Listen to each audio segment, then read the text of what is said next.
কাউখালীতে স্বেচ্ছাসেবক দলের ৪৪তম প্রতিষ্ঠাবার্ষিকী পালিত।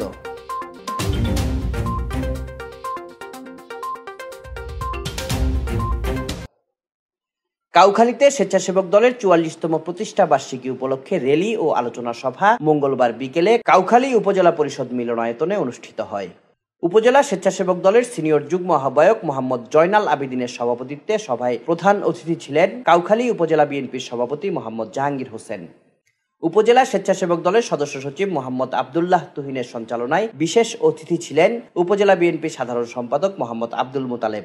এ সময় উপজেলা বিএনপির সহসভাপতি মোহাম্মদ আবুল কালাম, সাংগঠনিক সম্পাদক মোহাম্মদ আবু বক্কর তারামিয়া, ঘাগড়া ইউনিয়ন বিএনপির সাধারণ সম্পাদক মোহাম্মদ মিজানুর রহমান, উপজেলা স্বেচ্ছাসেবক দলের যুগ্ম আহ্বায়ক আক্তার হোসেন, মোহাম্মদ রবিউল হোসেন ও মোহাম্মদ হারুন সহ অন্যান্যরা উপস্থিত ছিলেন।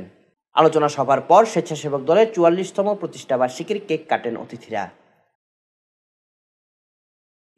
Desk report, CST TV.